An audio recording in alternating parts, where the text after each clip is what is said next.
Welcome to episode 3, hour 8 then, in my effort to gain a national private pilot's license today. It didn't take me long. I forgot to press record on my headset recording device. Damn it!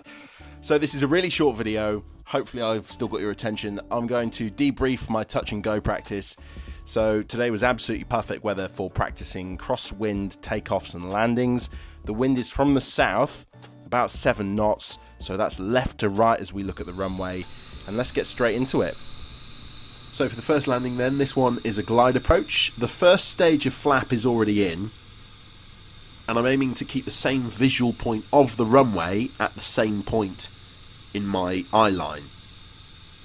And what I'm aiming to do once we get down near the ground is apply right rudder and left stick.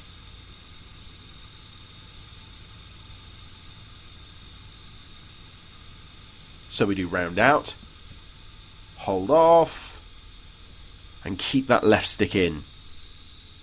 And just let it come down. Bit of a bump there, but it's all good. As you can see, with the windsock on the left, there is that crosswind. So we do a quick check of the flaps, everything good. Stick to neutral. Bit of left stick, as David is suggesting there. Full power. Speed's alive already, there's 60 miles an hour and we're flying, and as soon as you take off you can see that we're into the wind. So back into the air we go. That crosswind you can see as soon as we take off, so just counteracting that with the aileron and rudder to best climb speed, and then 200 feet that Dave is pointing out, we can take off the flap. So into the next landing. We're going to use the grass runway here. As you can see, someone is taking off on the hard runway to our left. But same thing, so we've got a glide approach. Trying to find that best glide speed of 65, I think it is. So I'm a bit fast there, about there now. I'm just trying to glide in. So selecting a stage of flap. So throttle's fully off. Keeping that nose down, speed up, not too much.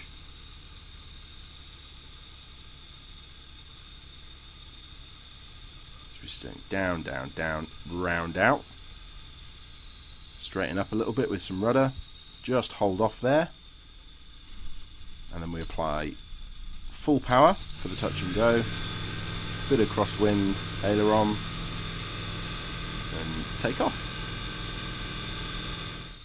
So nice in the line with the runway centre line, just with some correcting for some yaw with the rudder and some aileron.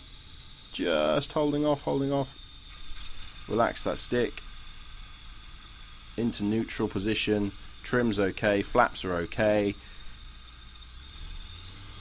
and full power, sticking to wind, so some left stick there to stop the drift a little bit, and we're already off the ground. Okay, second glide approach, really steep this time with full flap. The wind's died down a little bit, but it is still a crosswind component, and we're onto the grass this time. So again, we're just gliding down, trying to find that glide speed. So I know we're landing a little bit far into the runway here. So this doesn't become a touch and go actually, this becomes a full stop. And we backtrack to take off, but you'll see that in a minute. Just holding out now, holding off.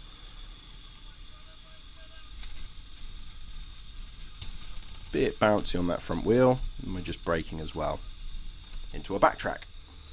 What that backtrack has allowed us to do is set up for a crosswind takeoff. Now this is really interesting, so it's set up onto the right hand side of the runway, slightly facing into wind, which just slightly reduces that crosswind element. As you can see, I don't have to apply quite so much left aileron to counteract it. We take off and I drift off to the left a bit. So not ideal. David's just pointing out there, try and maintain the runway heading, the centre line that we were on. Okay, on to our final landing then. As you can see to the left hand side, it is Kemble Wood.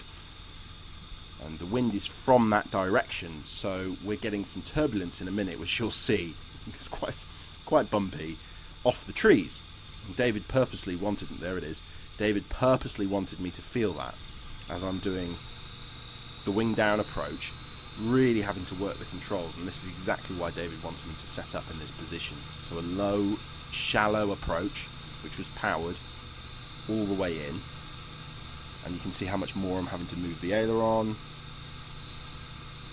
keeping the speed up about 75 miles an hour. A much less pronounced round out because it's a shallower approach, holding that centre line, and just a bit bumpy on this one.